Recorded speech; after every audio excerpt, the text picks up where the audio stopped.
gbogbo ìjà Benue State tá à ń gbọ́ Fúlàní pàǹbí lónìí Fúlàní pàǹbí lọ́la láti ìgbà tí ààrẹ Muhammadu Buhari ti di ààrẹ níṣẹ́ náà ń pa àwọn ará Benue nípakúpa títí di bá a ṣe ń sọ yìí wọn ò mú Fúlàní kankan sátìmọ́lé ní Benue State gómìnà ọbẹ̀gàn ò tẹ́rù ẹni tó mú wọn sátìmọ́lé nítorí pé ọ̀pọ̀lọpọ̀ àwa ẹ̀yà wọ̀nyí láti sọ̀rọ̀ àwa dẹrú lábẹ́ wọn. gómìnà stéètì yìí wá ṣe òfin wípé ní stéètì òun ò fẹ́ kí ẹnikẹ́ni ó da màálù káàkiri stéètì òun mọ́. ẹ mọ̀ tí àwọn tó ń pààyàn yìí ṣe tí ò dẹ̀ ti sẹ́ni tó tó wọn mú wọ́n gba kóòtù lọ wọ́n gbé gómìnà stéètì yẹn lọ sí kóòtù wípé ó ṣe ń tó ju agbára rẹ̀ lọ. títí dìsìn àgbọ̀ kí federal government kó sọ nǹkan kan nípa ẹ̀ wọ́n ò lè sọ nǹkan kan nípa ẹ̀. ohun tó tiẹ̀ wá yani lẹ́nu gan ni wípé ohun tó ń kílèmù báyìí ni wípé àwọn táwọn ń pa yẹn àlejò ni wọ́n jẹ́ ní Benue State àwọn Fúlàní gangan ló ní Benue State abájọ tí wọ́n ṣe council history ní àwọn school wa lọ́pọ̀lọpọ̀ àwọn iléèwé wa àwọn iléèwé gíga àwọn Fúlàní tó ti ṣèjọba lórí wa àti Fúlàní tó ń ṣèjọba lórí wa lọ́wọ́lọ́wọ́ wọ́n ti council history ìyẹn ni ẹ̀kọ́ nípa ìtàn wọ́n káńsù ẹ̀ orí ọ̀rọ̀ Benue yìí láti wá mọ̀ pé nítorí pé báwa ìbá sọ tẹ́lẹ̀ wọ́n á ní ká gbẹnu wa sàn ṣùgbọ́n ẹ jẹ́ ká ti bi ìṣáná kíyèsí Ògùn ẹ jẹ́ ká ti bi Benue kíyèsí tó fẹ́ ṣẹlẹ̀ ní orílẹ̀-èdè Nàìjíríà ní ìsìn Fúlàní sọ fún àwọn ará Benue tán ti pa nípakúpa tán dẹ̀ wò pé àwọn ò fẹ́ kán pa àwọn mọ́ tán wá ṣòfin wípé ẹnikẹ́ni tó bá fẹ́ da màálù kó kọ́ ilé fún màálù rẹ̀ kó máa lọ fún lóúnjẹ ńbẹ̀ Fúlàní wá sọ pé àwọn ò gba òfin yẹn àwọn máa lọ sí ilé àwọn máa dá káàkiri ibi tó bá wù àwọn ni wọ́n dẹ̀ gbé Fúlàní tó ń pààyàn kiri yìí tá à ń gbọ́ káàkiri wọ́n dẹ̀ gbé gómìnà stéètì yẹn lọ sí kóòtù nǹkan kan ò dẹ̀ tẹ̀yìn ẹ̀ yọ o nǹkan kan ò tẹ̀yìn ẹ̀ yọ. ibi yìí la ti wá mọ̀ pé ìdí tán fi cancel history tán ti cancel ìtàn ní àwọn iléèwé wa òun ní pé kí àwọn ọmọ tá à ń bí ká má bàa mọ ìtàn ká má bàa mọ ohun búburú tí Usman Dan Fodio ṣe ká má bàa mọ ìwà búburú tí Alimi wù bó ṣe fi ẹ̀tàn gba Ìlọrin lọ́wọ́ Àfọ̀njá ká má bàa mọ ẹ̀tàn tí àwọn Fúlàní ti fi gba ọ̀pọ̀lọpọ̀ ilẹ̀ ní Zaria ní Kaduna ní Jos nígbà tá a bá kọ́ nípa ìtàn wọn ní mọ àwọn ẹ̀tàn tí àwọn èèyàn wọ̀nyí tán ti lò síwájú bó ṣe ń kílèmù lónìí báyìí wípé Benue àwọn làwọn ní bẹ́ẹ̀ náà ni lọ́jọ́ iwájú wọ́n kàn máa sọ fún àwọn ọmọ wa náà ní wípé ilẹ̀ bàbá wa ilẹ̀ Yorùbá yìí o àwọn làwọn ní. nígbà tí ó bá dẹ̀ sí ìtàn kankan táwọn ọmọ bá ń lẹ̀ àwọn ọmọ bá máa wò bíi dọ́ndú wọ́n máa wò wọ́n ní mọ́ kí ni wọ́n sọ mọ́ nígbà tí ó bá sí rẹ́kọ́ọ̀dù kankan lẹ̀. nítorí ẹ̀ lẹ ṣe rí i wípé tí Fúlàní bá lọ sí ìlú kan tó bá lọ pa àwọn èèyàn wọ́n á dáná sun ilé wọn ṣé mọ̀dí tó fi ṣe bẹ́ẹ̀ ó yẹ kẹ́ ẹ má béèrè lọ́wọ́ yín pé kí ni ilé tán dáná sun ní í ṣe pẹ̀lú pípa tán pa àwọn èèyàn yẹn. ìdí tán fi ń dáná sun lé yẹn ni wípé wọ́n gbàgbọ́ wípé àwọn rẹ́kọ́ọ̀dù kan lè wà nínú ilé àwọn èèyàn wọ̀nyẹn àwọn ìwé ìtàn kan lè wà níbẹ̀ nípa àwọn ilẹ̀ wọn. so tó bá ti dáná sun lé ṣé mọ̀ pé ẹni tó jẹ́ pé nífọ̀nàfọ̀ṣù ló sá kúrò nínú ilé nígbà tán fẹ́ pa ṣó máa rántí kó àwọn ìwé ilẹ̀ rẹ̀ ṣó máa rántí kó àwọn ìwé ìtàn àwọn baba ńlá rẹ̀ kò ní rántí kó nítorí àtààfin àti ilé olóyè àti ilé ìjòyè tán bá ti débẹ̀ tán bá ti pa wọ́n èyí tán bá rí pa tó bá sá lọ wọ́n á dáná sunlé yẹn so that kò ní sí traces kankan lọ́jọ́ iwájú wípé àwọn ènìyàn yẹn ló ní ìlú yẹn wípé àwọn ènìyàn yẹn ló ní ilẹ̀ yẹn Yorùbá ẹ jẹ́ ká ronú ó ń bọ̀ àwọn làádẹ́ẹ̀dẹ́ ibi ọ̀rọ̀ dé yìí ó yẹ ká bẹ̀rẹ̀ sí ní ológun sí àwọn ìlú ọba ká bẹ̀rẹ̀ sí rán àwọn ọmọ wa lọ sí ilẹ̀ ọba láti lọ kọ́ṣẹ́ ológun nítorí pé tó bá jẹ́ lóòótọ́ la fẹ́ wà láyé tó bá jẹ́ lóòótọ́ la fẹ́ ṣẹ́gun láyé tó bá jẹ́ lóòótọ́ la fẹ́ kí ìran tiwa kó parun a gbọ́dọ̀ mọ tí à ń ṣe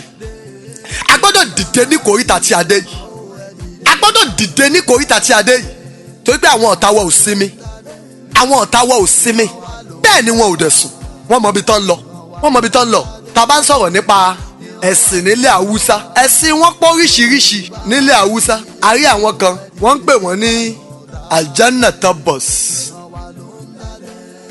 wọ́n ń pè àwọn kan ní Aljannatobos àwọn yẹn wọn kì í bá ẹlòmíì bọ̀wọ̀ tí ò bá ti ṣe ara wọn. wọ́n ń pe àwọn kan ní ẹnkọ́bọ́lù. àwọn yẹn ò kì í sìnkú síta àfi inú ilé. wọ́n ń pe àwọn kan ní ṣíà.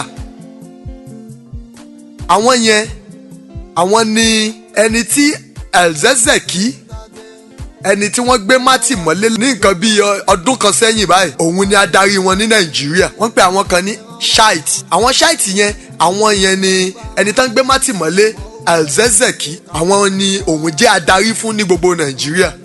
wọ́n tún pe àwọn kan ní Izala àwọn náà tún yàtọ̀. àwọn náà ọ̀nà ọ̀tọ̀ ní tiwọn. ṣùgbọ́n kí la fẹ́ mú jáde nínú tí à ń mú jáde yìí ọ̀pọ̀lọpọ̀ àwọn ẹ̀yà ló ṣe wípé wọ́n ń gbìyànjú lọ́nà kan tàbí òmíràn láti bọ́ lọ́wọ́ ìdè àwọn Fúlàní ṣùgbọ́n bá ṣe ń gbìyànjú ẹ̀ bẹ́ẹ̀ ni wọ́n ń gé wọn sí wẹ́wẹ́ bẹ́ẹ̀ ni Fúlàní sọ wọ́n di aláìjẹ́ nǹkan. ẹ jẹ́ ká lo Elzezeki gẹ́gẹ́ bí example. Elzezeki yìí òun ni adarí àwọn Shite ní Nàìjíríà. kí ni ẹ̀ṣẹ̀ Elzezeki yìí olórí àwọn Shite ní Nàìjíríà kí lẹ̀ ṣẹ̀? látìgbà tán ti tì mọ́lé wọ́n pa àwọn ọmọ ẹ̀ àwọn èèyàn rẹ̀ wọ́n pa àwọn tó ń lọ bíi 300 and something náà pa wọ́n náà ṣe mass burial fún wọn ìyẹn ni ìsìnkú àjọsìn. kí lẹ̀ṣẹ̀ wọn gan? ẹ̀ṣẹ̀ rẹ̀ ni pé ọkùnrin yìí ò kì í ṣe Fúlàní ọkùnrin yìí ẹ̀yà mìíràn ní nílẹ̀ Haúsá. àwọn Fúlàní dẹ̀ ń wò pé pẹ̀lú bárakùnrin ṣe ń ga yìí ó máa ń da lágbára nìyẹn. àwa tí a bá máa ń fi ọkàn bá ìròyìn lọ a rí wípé kó tó di pé ààrẹ Muhammadu Buhari di ààrẹ Nàìjíríà gan àwọn Boko Haram ní Bichi ní Kano àwọn Elzezeki wọ́n ṣe prógámù kan ní Bichi ní Kano táwọn Boko Haram lọ bọ́ǹbù wọn níbẹ̀ bẹ́ẹ̀ káàkiri àwọn Boko Haram bí ìjọba Fúlàní ti lòdì sí Elzezeki bẹ́ẹ̀ náà ni àwọn Boko Haram lòdì sí Elzezeki. kí ló fà á? ìdí ni pé àwọn Boko Haram Fúlàní ni wọ́n. ẹ lọ wádìí Fúlàní ní Boko Haram. irú ìjà tí Usman Dan Fodio dé jà náà ni wọ́n ń jà. ẹ pa wọ́n kẹ́ ẹ gba ilẹ̀ wọn kẹ́ ẹ jogún ilẹ̀ wọn. mo ti sọ fún wa síwájú wípé ìdí tán fi ń dáná sun ilé àwọn tán bá ti pa tàbí àwọn tán bá ti lé kúrò lọ́dọ̀ wọn ní ìlú wọn náà ni wípé kó má bàa lè rí ìwé kankan tí wọ́n máa fi padà wá sọ pé àwọn làwọn nílẹ̀ tàbí ìwé ìtàn kankan tí wọ́n ti lè ní pamọ́ tán bá ti dáná sun gbogbo ohun tí wọ́n ní. ilẹ̀ di ti ilẹ̀ Fúlàní nìyẹn. Elzezeki yìí lọ́wọ́lọ́wọ́ bá ṣe ń sọ̀rọ̀ yìí ẹ̀wọ̀n ló wà àti ẹ̀gbúrú ẹ̀ mọ́. wọ́n ní wọ́n ti fọ́ ojú ẹ̀ kan wọ́n ní wọ́n pa àwọn ọmọ ẹ̀ àwọn ènìyàn rẹ̀ tí wọ́n jọ gbàgbọ́ nínú ẹ̀sìn kan náà yìí ọ̀pọ̀lọpọ̀ wọn ni wọ́n pa ní ìpakúpa. olórí ẹ̀ṣẹ̀ wọn dẹ̀ ni wípé ó fẹ́ di alágbára. Elzezeki yìí ẹ̀ rí i pé nígbà tí ààrẹ Buhari àti ààrẹ Jonathan ń contest bó ṣe lòdì sí Jonathan bẹ́ẹ̀ náà ló lòdì sí ààrẹ Buhari. kò gba ti Buhari bẹ́ẹ̀ ni kò gba ti Jonathan. ó ní àwọn méjèèjì ó ní kò yẹ kí wọ́n ṣe ààrẹ lórílẹ̀‐èdè ó ní kàn jẹ́ kẹ́lòmíì ò ṣe é ó ní nítorí pé oníwàhálà ènìyàn oníyọnu ènìyàn ni Buhari. nítorí ẹ̀ ní nígbà tí Buhari dórí oyè ó fàbọ̀bá. lónìí báyìí wọ́n ti sọ Elzezeki di ẹdun arinlẹ̀ nítorí pé kì í ṣe Fúlàní. nítorí ẹ̀ ló ṣe yẹ kí ọ̀pọ̀lọpọ̀ nílẹ̀ Yorùbá tí àwọn Fúlàní náà ń tàn táwọn Haúsá ń tàn wípé Mùsùlùmí kan náà lájọ jẹ́ kí wọ́n kọ́gbọ́n látara Elzezeki. níṣe ni wọ́n ń tàn yín. Fúlàní ò jàjà ẹ̀sìn. ìjà tí Fúlàní ń jà ní ìjà ẹlẹ́yàmẹ̀yà. ẹ̀yin tẹ́ ti gbélé Haúsá ẹ mọ̀ túmọ̀ tí mò ń sọ. tí ìjà bá dé báyìí bọ́n ṣe ń pa Kìrìsìtẹ́nì tó jẹ́ Yorùbá bẹ́ẹ̀ náà máa pa Kìrìsìtẹ́nì tó jẹ́ ẹlẹ́sìn ìmọ̀le. bọ́n ṣe ń pa Mùsùlùmí tó jẹ́ Yíbò bẹ́ẹ̀ náà máa pa Kìrìsìtẹ́nì tó jẹ́ Yíbò. so kò sí tó kàn wọ́n pẹ̀lú ẹ̀sìn rẹ̀. ohun táwọn mọ̀ ní pé àwọn fẹ́ gba Nàìjíríà wọ́n dẹ̀ mí ni ẹ̀. wọn ò ṣe láláwàdà wọn ò ṣe lélẹ́rẹ́ nítorí ẹ̀ la ṣe gbọ́dọ̀ mọ tí à ń ṣe. tí tí a bá fẹ́ gba orílẹ̀-èdè yìí tá a fẹ́ bà ti orílẹ̀-èdè yìí jẹ́ ní nǹkan bíi 200 years sákòókò yìí kò yẹ ká gba Fúlàní kankan láàyè láti di ààrẹ Nàìjíríà tàbí láti dé ipò pàtàkì kan nítorí pé ìlépa àwọn Fúlàní lórílẹ̀‐èdè náà ni wípé láti gba ilẹ̀ wa, láti gba ìlú wa, láti gba ayé wa lọ́wọ́ wa, láti gba òmìnira wa lọ́wọ́ wa, láti sọ wá dẹrú. Àwa là ń finú kan bá wọn lò, àwọn ò finú kan bá wa lò. Nítorí ẹ̀ ni àánú ọ̀pọ̀lọpọ̀ ṣe mí. Ọ̀pọ̀lọpọ̀ tí wọ́n ń sọ wípé àti Magu àti Buhari tí wọ́n ní wọ́n gbógun ti ìwà jẹgúdújẹrá, ìyẹn Magu chairman ní FCC àti Buhari wọ́n náà gbógun ti ìwà jẹgúdújẹrá. Ẹ má jẹ́ àtanra wa mọ́.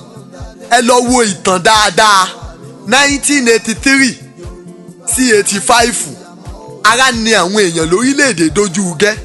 Kò tán síbẹ̀, ayé Abacha ìyẹn 83 sí 85 yẹn ìgbà yẹn nígbà tí Buhari ṣe ìjọba pẹ̀lú ìdí àgbọn.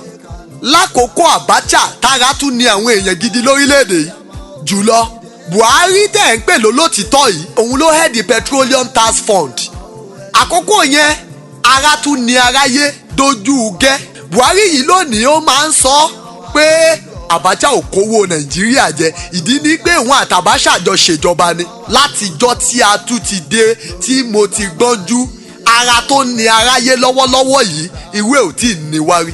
Aráyé ò tí ì nírú ìnira ìrí. Ìnira kí àwọn èèyàn máa ronú kó máa gbé nǹkan jẹ. Ẹ wà rọmọ Yorùbá káàkiri wọn máa dá àwọn èèyàn dúró. Ẹjọ́ mi ò tí ì jẹun látàárọ̀. Ẹjọ́ ẹ rí àwọn ọlọ́kadà ẹlòmíì ò ní rówó ra epo sí maṣíìnì ẹ̀ á wá dẹ̀gbẹ́ maṣíìnì ẹ̀ lẹ́gbẹ̀ẹ́ títì bóyá petrol díẹ̀ máa ro sí carburetor. Ara ni aráyé. Wọ́n ti gé gbogbo wa sí size, wọ́n ti sọ gbogbo wa dọmọ rẹ̀ sí. Ìkan ò ga jù kan. Ẹ jọ̀ọ́ ẹ ṣe bá mi béèrè John Hotu dá Fúlàní ti pa. Leventis dá wọ́n ti pa kí Dangote lè di ńlá. Hote engineering àwọn dà wọ́n ti pa wọ́n. Kabri kí ló ṣẹlẹ̀ sí Kabri tí Kabri ò tàbí tẹ́lẹ̀ mọ́ Kabri Nigerian PLC kí ló ṣẹlẹ̀ sí wọn? Wọ́n ti gbé ọ̀pọ̀lọpọ̀ táàkì lé wọn lórí tó kọjá agbára wọn. Kí ló ṣẹlẹ̀ sí Ewékòró tó fi jẹ́ pé iye tí wọ́n ń ra símẹ́ǹtì nílẹ̀ Haúsá ó tún sí chíìpù? Ìyẹn ní pé ó tún dẹrùn ju iye tá à ń ra símẹ́ǹtì nílẹ̀ Yorùbá lọ. Ṣáwúsá ló lè Ewékòró ní àbáwálá lè Ewékòró. Ewékòró ti di ti Dangote ló dẹ̀ ní Ewékòró báyìí. Dangote ló lè Ewékòró nítorí pé a ti fi ara wa fún Fúlàní, a ti fi ara wa bùn Fúlàní lọ́fẹ̀ẹ́. Kí ló dé tó jẹ́ pé ọ̀pọ̀lọpọ̀ yunifásitì, iléèwé gíga àti àwọn polytechnic àti àwọn iléèwé ńláńlá tí àwọn Yorùbá dá sílẹ̀, táwọn Yíbò dá sílẹ̀, tí àwọn ẹ̀yà mìíràn tí kì í ṣe Fúlàní tí wọ́n dá kalẹ̀, kí ló dé tó jẹ́ pé ọmọ tálákà ò kí ń lè lọ sí irú àwọn iléèwé bẹ́ẹ̀? Kí ló fà á? Kí ló dé gan? Kí ló ṣẹlẹ̀? Tẹ́lẹ̀ kó tó di pé mo bẹ̀rẹ̀ sí ṣe àwọn ìwádìí kan ní orílẹ̀-èdè Nàìjíríà, àwọn tó dá àwọn iléèwé ńláńlá wọ̀nyí sílẹ̀, yunifásitì, polytechnic, àwọn secondary school ńláńlá tó wo wọn ga gọbọi, níṣe ni mo máa ń bú wọn nígbà tí mi ò kúkú mọ kí ló ń lọ lábẹ́lẹ̀. Ṣùgbọ́n nígbà tá a tara bọ ìwádìí, mo rí wípé owó orí tí wọ́n ń gbélé wọn lórí, owó orí máyè náà ń gbélé wọn lórí, owó orí kan lè pa á kú kí n tán gbé kalẹ̀ yẹn kó má bàa yè ni wọ́n ń gbélé wọn lórí. Ọ̀pọ̀lọpọ̀ onígbàgbọ́ ló ti da láìgbàgbọ́ nítorí pé yunifásitì tí ṣọ́ọ̀ṣì wọn kọ́, òun gan tó jẹ́ mẹ́mbà ṣọ́ọ̀ṣì ibẹ̀ ò lè lọ sí yunifásitì yẹn. Má torí ẹ̀ da láìgbàgbọ́. Àwọn tó kó wa lẹ́rú àwọn ló jẹ́ kó rí bẹ́ẹ̀. Ọ̀pọ̀lọpọ̀ àwọn adarí wa yìí náà fẹ́ ṣe ń tó dáa, ṣùgbọ́n àwọn tó kó wa lẹ́rú wa ń kọ́. Owó orí tí wọ́n ń gbélé àwọn iléeṣẹ́ wọ̀nyí, iléèwé wọ̀nyí tán gbélé wọn lórí, òun ló jẹ́ kọ́mọ tálákà má lè lọ́bẹ̀. Kí ni ìdí tán dẹ̀ fi ṣe bẹ́ẹ̀? Ká bá lè kórìíra àwọn adarí wa, ká lè rí àwọn adarí wa gẹ́gẹ́ bí ọ̀tá wa, ká lè rí àwọn èèyàn jàǹkànjàǹkàn láàrin wa gẹ́gẹ́ bí àwọn tí ò nífẹ̀ẹ́ wa, ká lè gbàgbọ́ nínú Fúlàní, ká lè kọ àwọn tiwa sílẹ̀, ká bá lè bọ́ sọ́wọ́. Nítorí ẹ̀ náà ṣe bẹ́ẹ̀. Ẹ lọ bèrè lọ́wọ́ àwọn tó dá nursery and primary school sílẹ̀ báyìí lákòókò Muhammadu Buhari, ẹ lọ bèrè iye táàkì tí wọ́n san. Ọ̀pọ̀lọpọ̀ kàn ń ṣe é ni ó kọ̀ dá léèwé kalẹ̀ ni kò rí nǹkan kan mú jáde ńbẹ̀. ẹlòmíì gan báyìí kọ̀rọ̀nà lọ ń dá léèwé sí nítorí pé kí àwọn tí wọ́n rán jáde tán bá ti ibi tó yẹ kó máa jìnnà sí gbòòrò tó pé tán bá rìnrìn kan tó débẹ̀ á ti rẹ̀ wọ́n nítorí pé owó orí tán ń gbà lórí àwọn iléèwé wọ̀nyí owó orí kí iléèwé yẹn ó kú kó má bàa yè ni owó orí àti bà wọ́n lórúkọ jẹ́ ni owó orí àti mú kí àwọn aráàlú orí wọn gẹ́gẹ́ bí ọ̀tá ní àwọn owó orí tán ń gbélé wọn lórí. ẹ wo ẹ̀kọ́ lọ́wọ́ báyìí ààrẹ Olúṣẹ́gun Ọbásanjọ́ ló sọ tíṣà di èèyàn ní Nàìjíríà. bàbá wa Awólọ́wọ̀ ló fún àwa ọmọ Nàìjíríà lẹ́kọ̀ọ́ ọ̀fẹ́ bó lè jẹ́ pé irú àwa yìí à ní ìpín nínú irú ẹ̀kọ́ ọ̀fẹ́ bẹ́ẹ̀ bó lè jẹ́ pé irú àwa yìí ò ní ìpín nínú irú ẹ̀kọ́ ọ̀fẹ́ bẹ́ẹ̀. ṣùgbọ́n ẹ lọ wo gbogbo àwọn Fúlàní tán ti ń ṣàdarí wa yìí ìlépa wọn ni bọ́n ṣe máa pa Western education nítorí pé lọ́dọ̀ Fúlàní lọ́dọ̀ àwọn Haúsá Fúlàní Western education is a sin. ìyẹn ní pé ẹ̀kọ́ tí àwọn olóyìnbó gbé wá wọ́n ní ẹ̀ṣẹ̀ ni ohun tó ń pè ní Boko Haram nìyẹn. wọ́n lè máa tan ọ̀pọ̀lọpọ̀ wa níbí pé àwọn bá Boko Haram jà àwọn ará bí ò bá Boko Haram jà o níṣe ni àwọn ará bí ń sọ Boko Haram di alágbára ọ̀pọ̀lọpọ̀ ń tán sọ fún wa yẹn ẹ̀tàn ni ẹ gbọ́ tó bá jẹ́ pé wọ́n fẹ́ bá Boko Haram jà lóòótọ́ kán sọ ọmọ Yorùbá di commander Nigerian Army tàbí ọmọ Yíbò tàbí ọmọ Middle Belt kán sọ di commander Nigerian Army. báwo ni army tó jẹ́ Fúlàní ṣe máa lóhùn bá àwọn Boko Haram tó jẹ́ Fúlàní jà? àwọn army Nàìjíríà commander Nigerian Army Sunni Muslim ni Buhari àwọn Fúlàní Sunni Muslim ni wọ́n àwọn Boko Haram Sunni Muslim ni wọ́n. ó dàbí ẹni pé ṣó kò dédé rí bẹ́ẹ̀ ni kò dédé rí bẹ́ẹ̀ wọ́n jọ ń ṣiṣẹ́ papọ̀ ni ẹ má jẹ́ ká tanra wa mọ́. èyí tá a tanra wa èyí ti tó. wọ́n pa àwọn kan ní Fúlàní herdsmen Boko Haram ni wọ́n àwọn ni wọ́n rán jáde láti lọ ṣiṣẹ́ ní ilẹ̀ Yíbò ilẹ̀ Yorùbá. ọ̀nà táwọn dẹ̀ fẹ́ gbà ṣiṣẹ́ tí wọ́n ní wípé wọ́n sọ pé wọ́n fẹ́ ṣe grazing bill. ohun tó ń pè ní grazing bill yìí ni pé wọ́n fẹ́ allocate àwọn ilẹ̀ kan fún àwọn Fúlàní ní gbogbo state Nàìjíríà so that kò ní sí ìlú tí ò ní ọmọ onílẹ̀ tó jẹ́ Fúlàní. nígbà tá a bá wá ní ọmọ onílẹ̀ tó jẹ́ Fúlàní nígbà tó bá dọjọ́ iwájú kí ló máa ṣẹlẹ̀ sáwọn ọmọ wa? àwa náà ti mọ ohun tó máa ṣẹlẹ̀. ohun tó ṣẹlẹ̀ ní Ìlọrin náà ló máa ṣẹlẹ̀. ohun tó ń ṣẹlẹ̀ ń Benue lọ́wọ́lọ́wọ́ ló máa ṣẹlẹ̀. ohun tó ń ṣẹlẹ̀ ń Kaduna lọ́wọ́ tó ń ṣẹlẹ̀ ń Jos lọ́wọ́ ló máa ṣẹlẹ̀. ohun tó ń ṣẹlẹ̀ ń Zaria lọ́wọ́ ló máa ṣẹlẹ̀.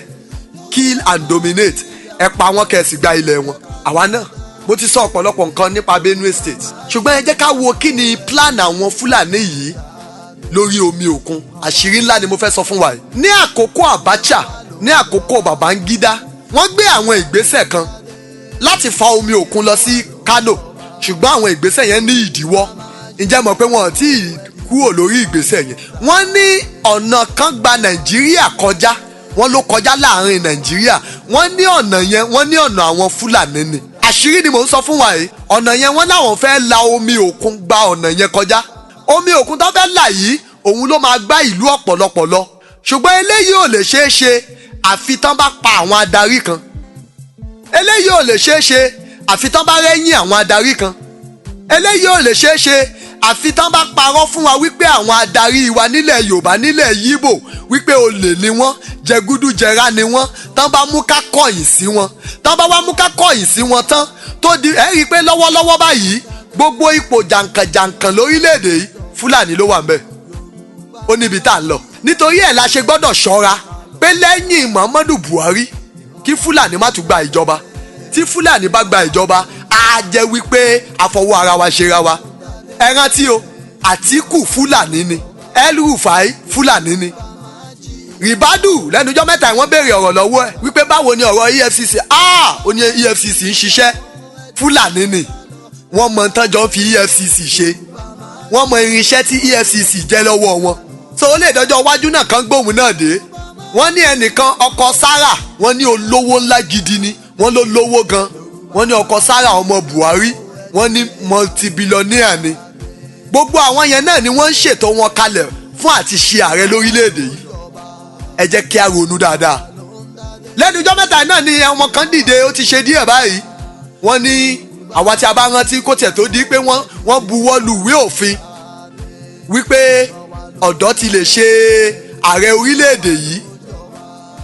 Ní ọ̀dọ́mọkùnrin yẹn ti sọ tán, ọmọ Fúlàní lòun náà, wọ́n ló lówó gan.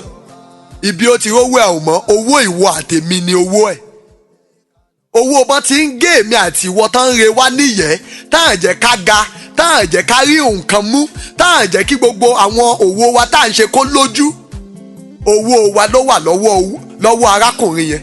Ẹ wo ọ̀pọ̀lọpọ̀ owó tán ná gbà, wọn ò máa rí nǹkan kan ṣe lórí owó òun. Àgbọ̀n wọn ò rí àkáǹtì ṣe, wọ́n dẹ̀ ni wọ́n ń gbógun ti ìwà jẹgúdújẹrá. Ààrẹ tó ṣe wípé ó ń ṣàìsàn kò jẹ́ olóòótọ́ débi àti sọ ohun tó ń ṣẹlẹ̀, irú àìsàn tó ń ṣe fún wa. Wọ́n ní olóòótọ́ ni, kì í ṣe bọ́n irú òótọ́ bẹ́ẹ̀, ìyẹn ò kì í ṣòótọ́, irọ́ nìyẹn. Ààrẹ tó ṣe wípé wọ́n ló ń lọ sí ìlú ọba, a ò rí gbà tí bàálù gbéra, a ò rí gbà tí bàálù sọ̀kalẹ̀ nílùú ọba. Láti ìgbà tí ó ti débẹ̀, àwòrán là ń rí àti irọ́ oríṣiríṣi tí wọ́n kàn mọ̀ọ́mọ̀ ń tàn wá. A lè sọ pé nǹkan báyìí ló ṣẹlẹ̀, a lè níbi báyìí la dé dúró. Ohun tó bá dé tán bá sọ fún wa ni. Ẹ jẹ́ ká tiẹ̀ jókòó ká rò ó. Ṣé tí ààrẹ yìí bá jẹ́ ọmọ Yorùbá, ṣé àwọn ọmọ Fúlàní Haúsá tó wà ní House of Assembly ṣé wọ́n ti ní impeach ẹ̀? Wọ́n ti impeach ẹ̀ dànùdànù. Wọ́n ti gbàgbé pé ó jàre. Kọ́mọ Yorùbá kan máa ṣe bí ààrẹ yìí ṣe ń ṣe, kọ́mọ Yíbò kan máa ṣe bí ààrẹ yìí ṣe ń ṣe. Wọ́n ò ní gbà. Ṣùgbọ́n síbẹ̀ ńkọ́, a sì rí àwọn ọmọ Yorùbá tó máa múra kankan. Ẹ̀rín wọn wá múra kankan bí olójú kan ṣènáwó, ẹ̀yìn ààrẹ ni wọ́n wà. Wọ́n ní gbogbo ohun tó ń ṣe ló dáa, oníkálukú abẹ́rù ẹ̀ níbodè. Olè òkúkú ní í gbé, ẹbẹ̀rù yín níbodè. Ohun gbogbo tẹ́ ẹ̀ ń ṣe ó lérè. Ọjọ́ kan ń bọ̀, ọjọ́ tí oníkálukú máa gba ohun tó ṣe. Ọjọ́ tó oníkálukú máa gba ohun tó ṣe, ọjọ́ náà ń bọ̀. Ọjọ́ tó oníkálukú máa gba ohun tó ṣe. Ó ń bọ̀ nítorí pé Ọlọ́run jókòó lọ́run, ó ń wo ohun tí oníkálukú ń ṣe. Ìdí tí àwọn Fúlàní ṣe gba ipò pàtàkì lórílẹ̀‐èdè yìí, òun náà ní pé ọ̀pọ̀lọpọ̀ ìgbésẹ̀ tí wọ́n fẹ́ gbé, ọ̀pọ̀lọpọ̀ ohun tí wọ́n fẹ́ ṣe tí wọn ò tí ì gbé jáde báyìí, kó lè jẹ́ pé nígbà tí wọ́n bá bẹ̀rẹ̀ sí gbé ìgbésẹ̀ yẹn, a ò ní ẹnikẹ́ni tó lẹ́nu, a ní olówó kankan nílẹ̀ wa, a ní èèyàn jàǹkànkan nílẹ̀ wa tó máa lè jà fún wa. Ohun tó ń fẹ́ ṣe nìyẹn. Nítorí ẹ̀ ló ṣe yẹ ká ronú, ká mọ ohun tí à ń ṣe, ká sì ṣọ́ra. Ẹ wò ó, tán bá ti nọ́tìsì àáfàá kan tàbí pásítọ̀ kan wípé ó lẹ́nu dáadáa níjọba, irú àwọn bẹ́ẹ̀ wọ́n á sẹ́ẹ̀tì trap fún wọn, ìyẹn ni pé wọ́n á dẹ páńpẹ́ fún wọn. Ẹ já wo ohun tán ṣe fún pásítọ̀ kan, Òrìṣàjàfọ̀. Wọ́n mọ̀ọ́mọ̀ wọ́n rí i pé bàbá yẹn lákòókò yẹn ó dàbí ẹni kan tó ní ẹnu tó ní agbára. Àwọn kan dẹ̀ lọ yá pléènì rẹ̀, bàálù rẹ̀, wọ́n dẹ̀ lọ fi gbé owó, wọ́n náà fẹ́ lọ fi ra ammunition. Wọ́n dẹ̀ sẹ́ẹ̀tì bàbá yẹn up. Bàbá yẹn sọ ohun tó ṣẹlẹ̀, ọ̀pọ̀lọpọ̀ gan tó jẹ́ kìrìsìtẹ́nì wọn ò gbàgbọ́ nítorí pé akúkú kórìíra ara wa. Àláìkè ara wa tẹ́lẹ̀, ìlú tá a máa ń lù fúnra wa náà ni ìlú kówókówó. Pẹ̀lú bí bàbá Òrìṣàjàfọ̀ ṣe ṣàlàyé pé nǹkan báyìí ló máa ṣẹlẹ̀, nǹkan báyìí ló ṣẹlẹ̀, wípé ṣe ni àwọn kan wá yá bàálù òun nígbà tí bàálù yẹn tóun rí pé òun ò kọ́lé páàkì ẹ̀ kalẹ̀ kóun tún máa fi pawó. Níwọ̀n ìgbà tí bàálù òun tó dẹ̀ jẹ́ pé wọ́n ti rẹ́ǹtì ẹ̀, òun kọ́ lòun máa sọ pé nǹkan báyìí lẹ máa fi ṣe, òun ò mọ kí náà fẹ́ fi ṣe. Bí wọ́n ṣe máa ń sọ àwọn alágbára lọ́dọ̀ wa, bọ́n ṣe máa ń sọ wọ́n dẹ̀dùn arinlẹ̀ nìyẹn. Wọ́n á dẹ páńpẹ́ fún wọn, wọ́n á bà wọ́n lórúkọ jẹ́, wọ́n á mú káwa àti wọn ká kọ̀yìn sí wọn, wọ́n á mú ká rí wọn gẹ́gẹ́ bí ọ̀tá wa, ká bàa lè bọ́ sọ́wọ́ wọn. Nítorí náà ló ṣe yẹ ká jókòó ká ronú dáadáa. Ẹ má jẹ́ kí Fúlàní ó tàn wá lórílẹ̀‐èdè yìí mọ́, nítorí wípé wọ́n fẹ́ tàn wá pa ni, wọ́n fẹ́ tàn wá bà láyé jẹ́ ni. Nítorí ẹ̀ ló ṣe yẹ ká mọ ohun tí à ń ṣe, ká mọ ibi tí à ń lọ, ká mọ ibi tí a ti ń bọ̀. Lẹ́nu ọjọ́ mẹ́ta yìí, bàbá Ọbásanjọ́, mo ti sọ síwájú, wọ́n ní Abdulsalam ló sọ àwọn di ààrẹ. Abdulsalam ló sọ àwọn dààrẹ, ẹ̀yin náà ẹ wo orú yẹn. Àti àwọn kan, mo ti sọ síwájú, àwọn kàbá, àwọn tá a mọ̀ sí kàbá. Ẹ wo ọ̀rọ̀ ìwé ẹ kúrò ní ìlú wa tí àwọn Haúsá Fúlàní kọ lẹ́nu ọjọ́ mẹ́ta yìí. Tó bá jẹ́ pé ọmọ Yorùbá ló kọ irú ìwé bẹ́ẹ̀, ló parú àṣẹ bẹ́ẹ̀, tàbí ọmọ yíbò, gbogbo wa, gbogbo àwọn tó kọ ìwé yẹn, gbogbo àwọn tó kọ ìwé yẹn, ọ̀pọ̀lọpọ̀ wọn á ti wà lẹ́wọ̀n báyìí, wọ́n á ti wà látìmọ́lé, wọ́n á ti tì wọ́n mọ́lé, wọ́n á ti gbàgbé ẹlòmíì sẹ́wọ̀n. ṣùgbọ́n nígbà tó ti jẹ́ àwọn tó ní orílẹ̀-èdè Nàìjíríà ló kọ́, Ọlọ́run dẹ̀ ṣe. Ibrahim Idris olórí ọlọ́pàá Fúlàní ni, Buratai Fúlàní ni, Air Marshal Sadiq Fúlàní lòun náà. tó àwọn tí ilé agbára ń bẹ lọ́wọ́ wọn Fúlàní ni wọ́n. ohunkóhun tọ́mọ ọ̀yá wọn bá ṣe àṣegbé ni. tó bá jẹ́lẹ̀ Yíbò ni wọ́n ti kọrú ìwé yìí, tó bá jẹ́lẹ̀ Yíbò tàbí ilẹ̀ Yorùbá náà ti parú àṣẹ yìí pé kí àwọn ẹ̀yà kan kókó kúrò ní ìlú wọn. wàhálà ó ti ṣẹlẹ̀. ṣùgbọ́n tó pé àwọn ọmọ onílẹ̀, àwọn afọbajẹ Nàìjíríà, Fúlàní tí ń ṣàfọbajẹ Nàìjíríà wọn ló kọ́. kò sí ní tó ṣẹlẹ̀, mo ti sọ síwájú, kò sí ní tó ṣẹlẹ̀. ohun tí àwọn ènìyàn wọ̀nyí ń ṣe, tó bá jẹ́ àwa la gbìyànjú láti ṣe, nǹkan ti bàjẹ́, nǹkan ti bàjẹ́. lóòótọ́ ni wọ́n sọ fún àwọn Yíbò pé kán kúrò ní ilẹ̀ wọn, wọ́n dẹ̀ mí ni ẹ̀, wọ́n dúró lórí ẹ̀, wọ́n fi sọ̀rọ̀ àwàdà. mo ti gbọ́ téèpù kan lédè Haúsá, ohun tó ń sọ sínú téèpù yẹn ni wípé o ò nílò ìbọn, o ò nílò àdá, o ò nílò ọ̀bẹ, ohun tó nílò ni wípé Yíbò tí ò bá ti kúrò títí di on the 1st October 2017, ohun tó nílò ni ìṣáná àti kerosene, ìṣáná àti petrol. gbogbo ibi tó bá ti rí Yíbò nílẹ̀ Haúsá kò dáná sun. nítorí ẹ̀ ló ṣe yẹ kí ọ̀pọ̀lọpọ̀ ọmọ Yorùbá ká tètè pé àwọn ènìyàn wa tó wà ní ilẹ̀ Haúsá. tá a bá ń sọ nípa ilẹ̀ Haúsá, a sọ nípa Àbújá o. Àbújá ò kì í ṣe ilẹ̀ Haúsá, ilẹ̀ àwọn gbárí, ilẹ̀ àwọn tápà ni. ṣùgbọ́n láti Kaduna lọ Jọ́ọ̀sì, àbòdájú lórí àwọn èèyàn Jọ́ọ̀sì àti àwọn ibìkan ní Kaduna. láti Zaria, àwọn ibìkan ní Kaduna lọ sí Kano, lọ sí Borno, lọ sí Maiduguri, lọ sí Jigawa, lọ sí Katsina. àwọn èèyàn tá a bá ní níbẹ̀, ẹ jẹ́ á sọ fún wọn pé kó tó di October 1 kí wọ́n wálé. tó bá wá jẹ́ pé ní October 1 wàhálà kankan ò ṣẹlẹ̀ níbẹ̀, lẹ́yìn October 1 wọ́n á dẹ̀ padà síbi tán ń gbé, nítorí bí orí bá dání sí là á gbé. ṣùgbọ́n tó bá ti ń fi àparí iṣu hàn àlejò, ó dàbí ẹni pé òwe ilé tó lọ nìyẹn o. òwe ilé tó lọ nìyẹn. ṣùgbọ́n ẹni bá wà láyé ló máa ń sọ ìtàn. àwọn Yorùbá pòwe kan, wọ́n ní màjàmásálà á máa kíkanjú lójú ogun. akíkanjú tó bá mọ̀jà tí ò bá mọ̀ sá, irú wọn ní máa bógun lọ. ẹ jẹ́ ká ṣètò, nítorí wípé bí ìgbà téèyàn bá ń fi ọmọ fún ọkọ lọ́jọ́ ìgbéyàwó, bẹ́ẹ̀ nínú àwọn Fúlàní àti àwọn Haúsá Kano, Katsina, Jigawa, Borno, Maiduguri, bẹ́ẹ̀ nínú wọn máa ń dùn nígbà tán bá ń pa èèyàn. bẹ́ẹ̀ nínú wọn máa ń dùn nígbà tán bá ń pa àwọn tán pè ní arna. bẹ́ẹ̀ nínú wọn máa ń dùn nígbà tán bá ń pa àwọn káfìrí, àwa tán pè ní káfìrí. nítorí náà ẹ jọ̀ọ́, gbogbo agbára tá a bá ní láti sà ní ipá. ẹ wò ó, Dangote wá sí Ilé-Ifẹ̀, ó wá fún àwọn Haúsá àti àwọn Yorùbá díẹ̀ tí wọ́n ní wọ́n dáná sun ṣọ́ọ̀bù wọn, àwọn nǹkan wọn bàjẹ́, ó wá fún wọn lówó tí wọ́n máa fi bẹ̀rẹ̀ bísínẹ́sì wọn padà, tí wọ́n máa fi bẹ̀rẹ̀ owó wọn padà. oríṣiríṣi àwọn adarí ilẹ̀ Haúsá ló wá sí Ilé-Ifẹ̀ nígbà tíjà Ilé-Ifẹ̀ ṣẹlẹ̀. gbogbo ìjà tó ti ń ṣẹlẹ̀ nílẹ̀ Haúsá, àwọn adarí ilẹ̀ Yorùbá mélòó lẹ gbọ́ pé wọ́n lọ bẹ̀? àwa ò kíá, ó ń pẹ́kán tó pa àwọn èèyàn wa, ẹni àmọ̀rí ìbá kú, irú àwọn adarí tá a ní nìyẹn. bẹ́ẹ̀ náà ni àwa tọ́dẹ̀ ń darí náà, ẹni àmọ̀rí ìbá kú làwa náà. ẹ wà àwọn ìjọ wa lórílẹ̀‐èdè Nàìjíríà, níwọ̀n ìgbà tó bá ti jẹ́ wípé chọ́ọ̀chì tó ń dáná sun nílẹ̀ Haúsá kì í ṣe chọ́ọ̀chì mi, ìyẹn ò kàn mí. níwọ̀n ìgbà tó bá ti jẹ́ pé àwọn kìrìsìtẹ́nì tán ń pa nílẹ̀ Haúsá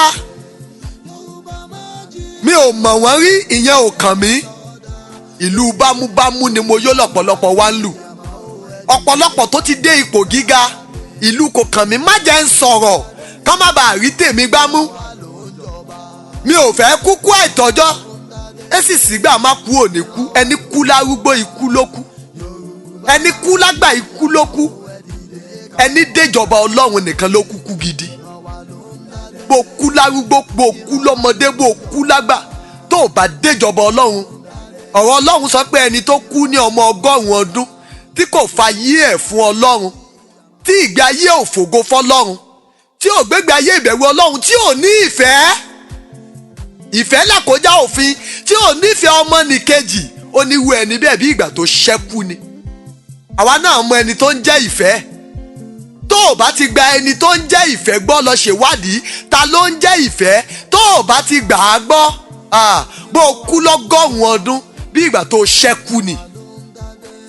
Nítorí náà ẹ jẹ́ ká ṣàtúnṣe, ká ronú, torí pé ó ń bọ̀ àwọn làádẹ́dẹ́, ó ń bọ̀ àwọn làádẹ́dẹ́, àwọn làádẹ́dẹ́.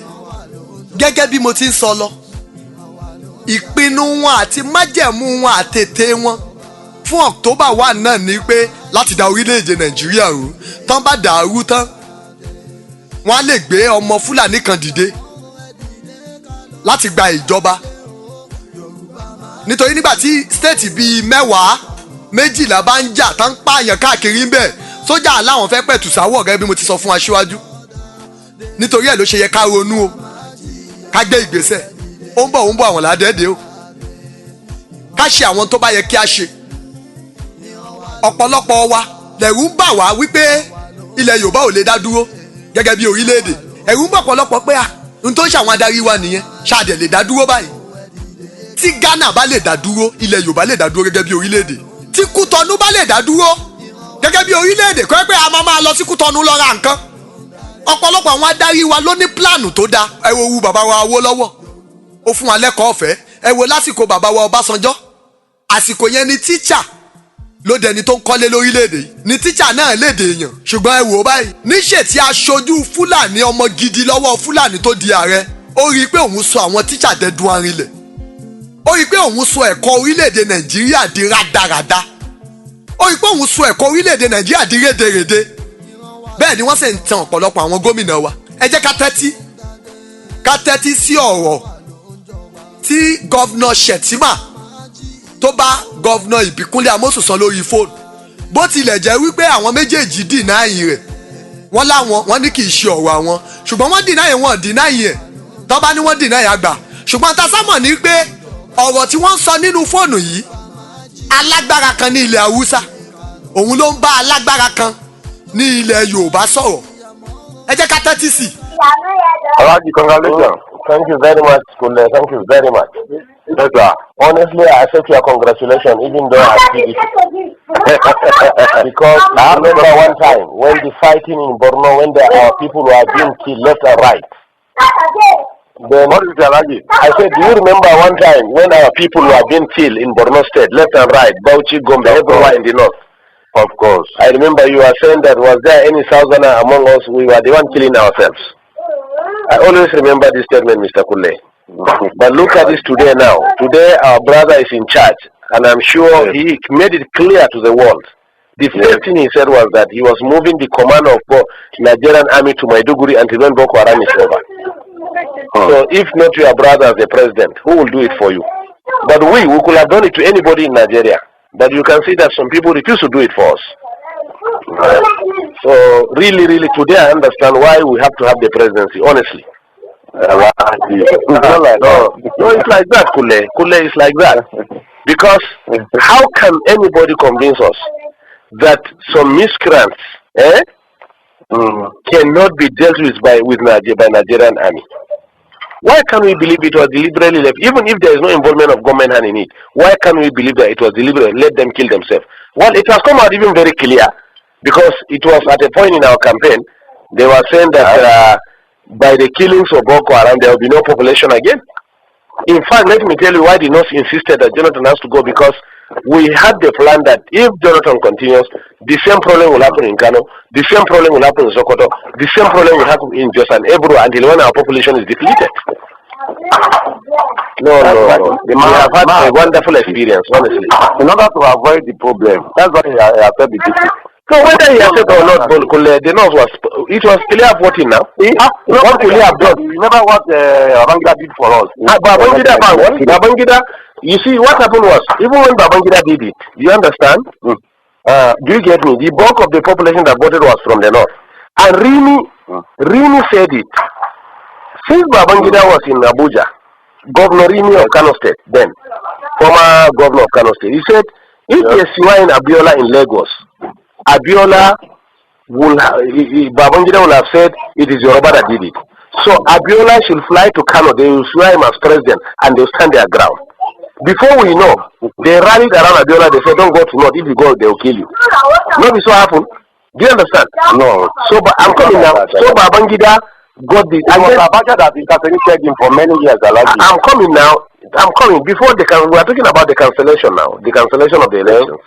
And two, didn't you not see that even from the West, there were people who supported there are big men who joined in the cancellation of the elections. But whatever it is, at that time, it was nobody was killing the Yorubas left and right.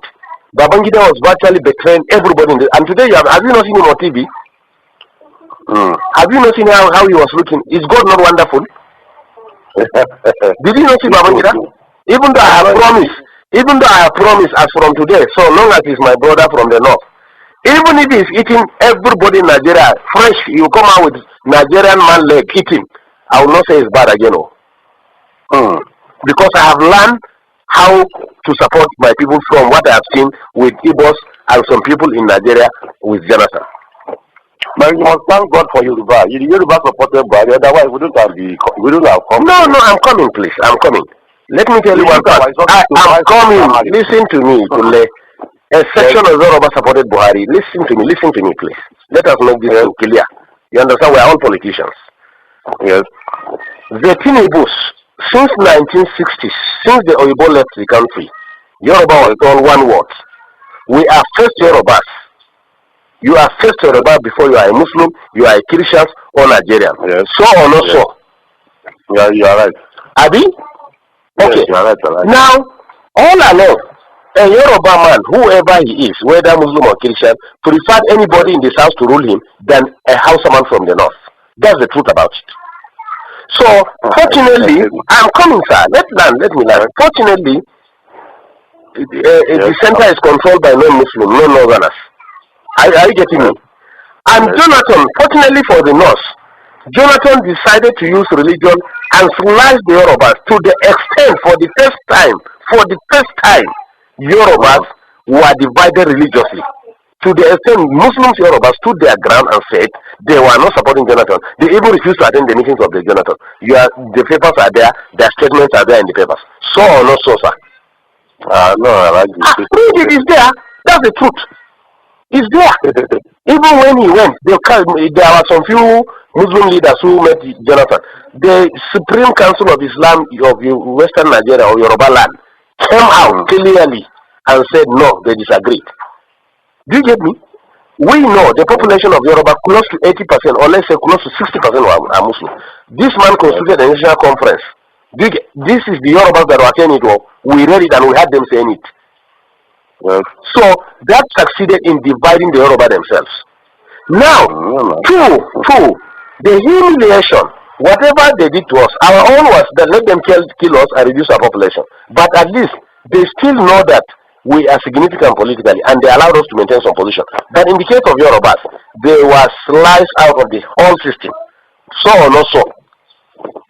That was how Tinubu and the issue of Boko Haram, if we have to talk about Boko Haram, it's not from the south now. I am coming now. Let me forget about Boko Haram now. We brought about the Yoruba politics.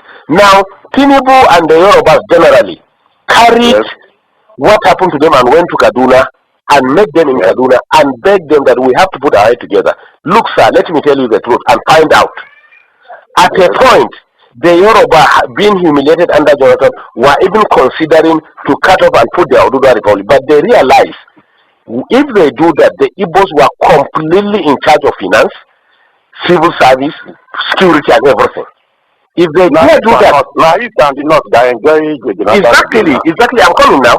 The Yorubas now said, it didn't benefit at all. I'm coming, yes. The Yoruba at a point, the Yoruba intelligence at a point realized that if they cut off, the Igbos will finish them.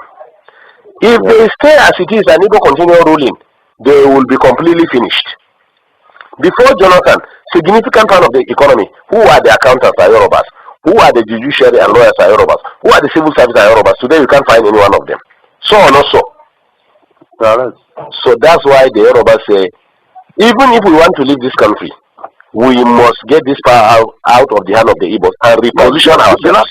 The Northerners really benefited from that Jonathan too much, Alagi. Hey, we have the calculations of the government. We agree. What can he do? He must now. He must. He wouldn't do that. He must. He knows that we can do it. He must deal with us. So that was why the Yoruba said no. Whatever, Alagi. So what I assure you, let's keep on praying for President Buhari. We have learned our lesson. We have been in our area here now. They be praying for him. We have learned our lesson. Kule. We pray for the because and even our success.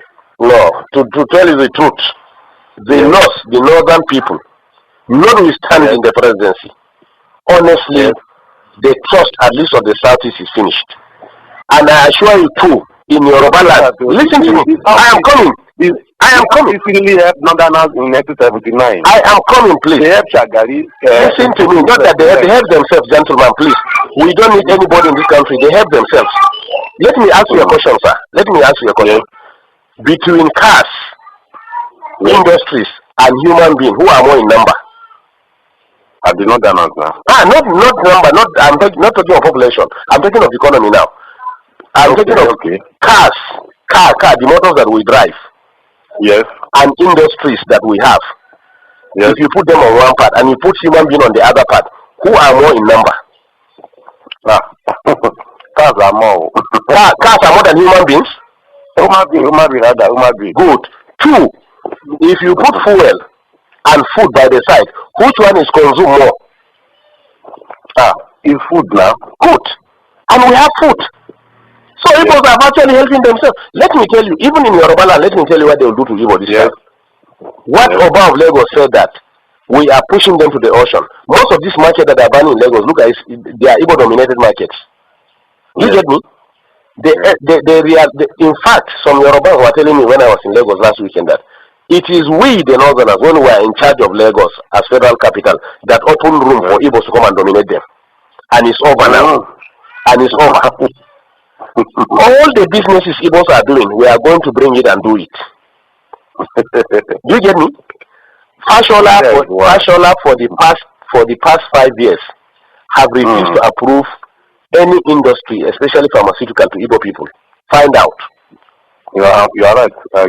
Do you get me? Right. So the Yorubas in these 4 years, that's what we are telling ourselves. If we in the north want to be useless again, let us be.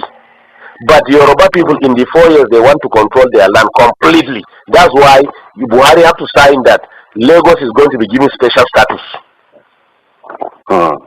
We are going to have a kind of semi-regional system. Lagos is going to have special status. It means nobody again will control Lagos. The indigenes of Lagos are the ones that are going to control Lagos. They can form land policies. Do you get me? They may decide to say, you as a Yoruba man in Lagos, you will pay 5,000 naira per annum for a land as tenant rent. Me as a house man, I will pay 10,000 naira. Igbo man will pay 1 million naira. This is what they are heading for. Do you get me? So now, unfortunately, again, the attitude of the Igbos have made the illiterate Northerners who have not gone to school to realize now, I said they are powerful. They are the one who gave these people land to stay. They are the one who give them food by the power of God. Yes. They are the one who accommodated them by the power of God. Do you get me? Yes. Since Igbos can turn around and humiliate us, look at what they did to us. Those people that they assemble about 400 of them and call them Boko Haram. Do you understand? Do you know that they picked them one by one? They were not moving in convoy. They made some of them to drink their urine. We also have to come and meet the president and tell him that, look, If one person is still among these people, I'm telling you, no Igbo man will come out of Kano. That was how they released the Hausa people from Jigawa and Kano, whom they selected and arrested and called them Boko Haram. 2, you are in Nigeria, I'm in Nigeria. Rochas was actually brought up in the north. But it is in his own state. That's why we are telling you, even the Amechi, the Rochas of Kano that are MPs, we don't trust them. They are on their own. Let me tell you this.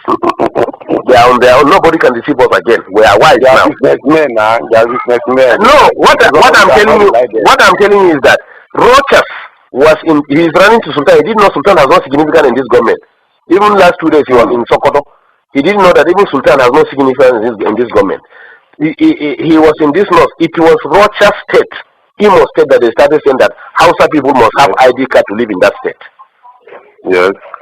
Can you hear me? They say Hausa people must have ID card to live in state. Yes. Until when we mobilize our people there and say, okay, in that case, all Southerners must live north. Then Jonathan now realized that there was something going on. You say, no, these things have to stop. So are we mad? Do you get me? Count every 5 shops in this north. 4 shops are owned by Igbos. What is Igbo's contribution in the economy? It's not trade. And fraudulent trade for that matter, including Igbo have cheated you, unless if you are not buying spare parts and tires and medicine. So or not so? It's so I like it. Do you get me? Yet we accommodated them. Is it going to Dubai to bring fake drugs that we cannot do it? Now the plan is drugs now. No Igbo man will again sell drugs in this north. We are going to bring it from Kano. Drugs are brought by air. They are going to open massive coolers, rooms in Kano and import it all north, and maybe whatever I want to buy, come and buy from Kano. No Igbo will sell drugs again. We are tired of all this nonsense. We know how to control our places the way they control their own. What we are saying is that we are all Nigerians, but we are going to learn what they are doing in Southeast and do it in the North too. Simple. Yes. We don't have ancestors, but if Buhari today, as president of this country, want to buy land in the East, he will go and negotiate everything. Tomorrow the chiefs will come and tell him that ancestors made them yesterday night and said they should not sell the land for them. So we don't have ancestors. Or we are betraying ourselves. We now, our ancestors have told us that we have been careless. That's why we suffered for the past 6 years. We have to wake up now. Alagi, it's a very serious thing. I'll move forward. No. We cannot. The society is already adulterated. That's why, to be honest to you, let me tell you, to be honest to you, we never wanted Buhari in this law. We wanted Konkoso. Yes. We want. That's what I'm saying. If it is Konkoso, the primary, Konkoso will have defeated Buhari. Listen to me. You know the Tinubus and Co prefer Buhari because Tinubu now he really tried. Can you hear me? Because Konkoso will have solved this North-South problem for us within 6 months. In Kano, Konkoso gathered all the Igbos and told them that all these drugs that he closed all those fake drugs they are selling in Kano. They know him now. So that's why we wanted Konkoso to be the district. Igbos met in Abuja and warned us after the election that they were the ones in charge of 75% of Abuja is their own. They should be given minister of. Can you imagine?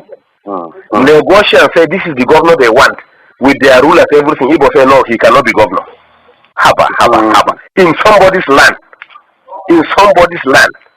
Habakule.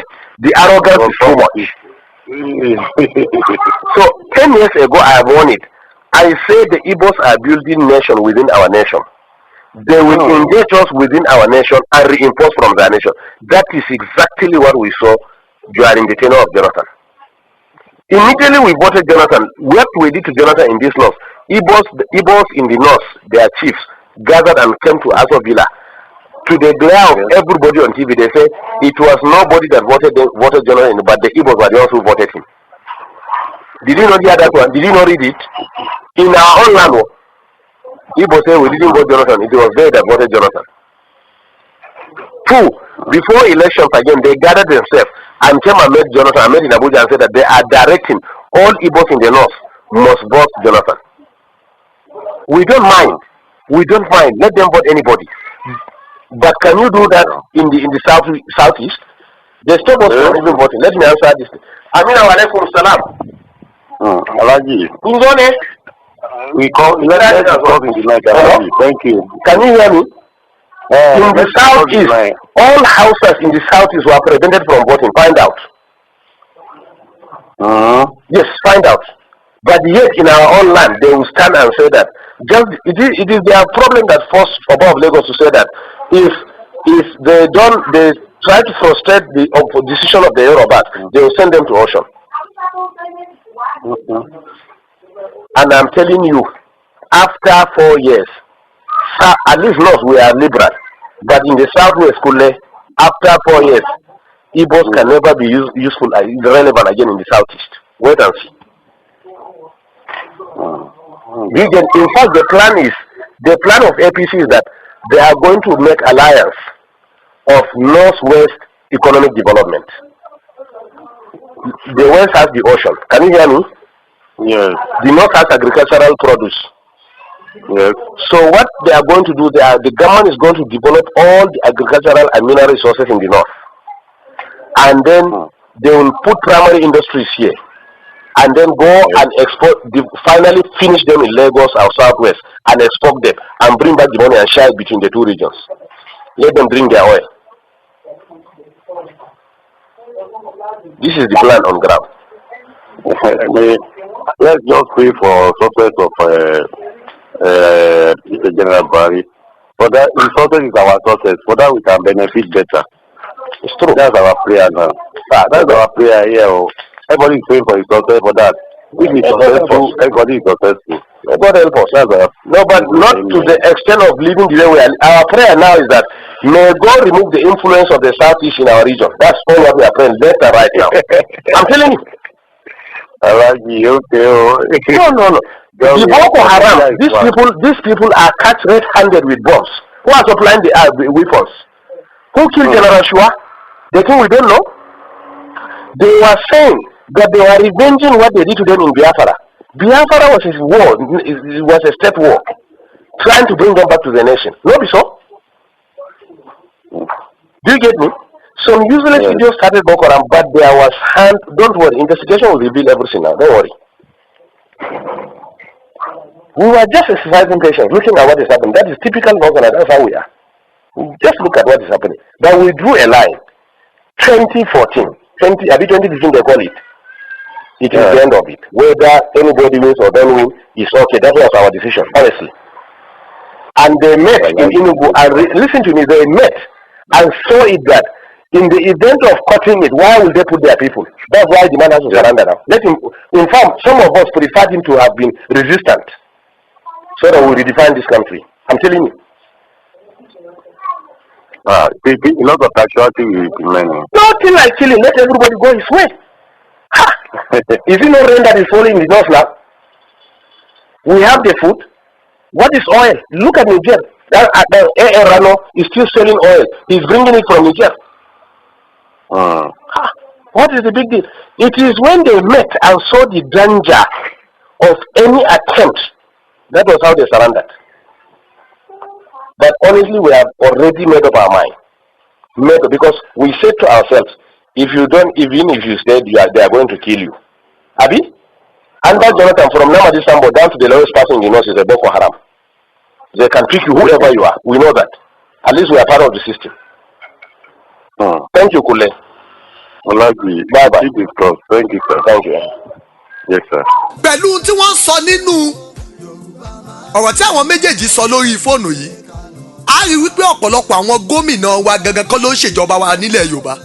Àwọn Haúsá, àwọn Fúlàní tó jẹ́ ọ̀tá aráàlú, tó jẹ́ ọ̀tá wa tó fẹ́ sọ wá dìdàkudà náà ń kọ́ àwọn gómìnà wa sí wa. Ká bá lè dẹni ẹ̀yìn. Àwọn wọ̀nyí ọpọlọ wọn ò dẹ̀ sọ fún wọn wípé àwọn èèyàn rẹ náà ní kó gbógun tì. Àwọn èèyàn rẹ náà ní kó bájà. Ẹ wo gómìnà yẹn. Ẹ wo ohun tó ń sọ fún gọ́vnà Ìbíkúnlé. Gbogbo bí ẹni tó jẹ́ Yorùbá yẹn, ẹ jẹ́ ń pè báyẹn, ẹ jẹ́ ń sọ báyẹn. Gbogbo tí ẹni tó jẹ́ Yorùbá tí wọ́n bá sọ̀rọ̀ níbẹ̀ yẹn, tẹ́ni tó jẹ́ Fúlàní yẹn tó ń bá a sọ, ohun tó ń gbìyànjú àti sọ fún náà ni wípé kó sọ àwọn èèyàn ẹ̀dẹ́ ní ẹ̀yìn. Gbogbo bẹ́ẹ̀ nìyẹn ṣe wá ń gbìyànjú àti sòótọ́ fún, kò jẹ́ kó sọ̀rọ̀, kò jẹ́ kó rọ̀rọ̀ sọ. Ó ń sọ àwọn pílánù wọn bọ́n ṣe máa sọ àwọn Yíbò dẹ̀dùn arinlẹ̀.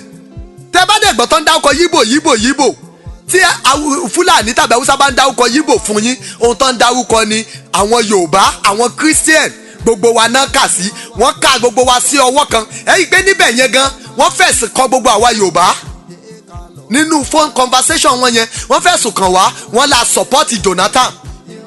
Wọ́n ní àwa Yorùbá, wọ́n ní a máa ń láìkì kí Ìgbò kó wà ní ìjọba ju kí Haúsá kó wà ní ìjọba tàbí kí Fúlàní kó wà ní ìjọba lọ. Wọ́n fi ẹ̀sùn kàn wá níbẹ̀. Wọ́n wá ń sọ kankan, wọ́n ní wọ́n ti ṣe àwọn ètò kan tó pé nígbà tí ààrẹ Muhammadu Buhari bá fi máa parí ìṣèjọba rẹ̀, wọ́n ní nílẹ̀ Ìgbò kò ní sí olówó kankan mọ́. Ṣé Ìgbò nìkan náà wá ń bájà? Ìṣe ni wọ́n fẹ́ lu àwa lòdì sí Ìgbò. Tán bá parí iṣẹ́ lórí àwọn Ìgbò tán, wọ́n á fàbọ̀ sórí àwa tán lò. Ẹ má jẹ́ ká gọra wa, ẹ má jẹ́ ká tanra wa, ẹ jẹ́ ká dìde fúyà, ẹ jẹ́ ká mọ ní tá à ń ṣe, ẹ jẹ́ á dìde fúyà, ẹ jẹ́ á gbára wa kúrò lọ́wọ́ èdè, ẹ jẹ́ á gba ọjọ́ ọ̀la àwọn ọmọ wa kúrò lọ́wọ́ èdè, ẹ jẹ́ á gba ọjọ́ ọ̀la àwọn ọmọ wa kúrò lọ́wọ́ èdè. Ẹ gbọ́, a pè nǹkan ní One Nigeria, àbí bẹ́ẹ̀ kọ́ lórílẹ̀‐èdè yìí, One Nigeria la pè. Ní ibi tá a pè ní One Nigeria, wọ́n bí ọmọ Yorùbá kan dá ní àwọn àdúgbò kan ní Kano, Katsina, Borno, Jigawa, Sokoto àti bẹ́ẹ̀ bẹ́ẹ̀ lọ. Àwọn àdúgbò kan wà tí o tó bẹ́ẹ̀ wọ́n bí ọ̀dà kó dúró tọ̀ ń bẹ̀. Tó o bá ṣèṣì ló fẹ́ tọ̀, yálà ọjọ́bìnrin àbò ọjọ́kùnrin, tó o dúró tọ̀, wọ́n máa pa ẹ́ síbẹ̀ ni. Ibẹ̀ náà máa pa ẹ́ sí, kò dẹ̀ sí ní tó máa ṣẹlẹ̀, kò sí ní tó máa ṣẹlẹ̀. A dẹ̀ pé ní One Nigeria kò sí ní tó ń jẹ́ bẹ́ẹ̀. Ẹ̀tànjẹ náà ń pè One Nigeria, ẹ̀tànjẹ náà ń pè One Nigeria.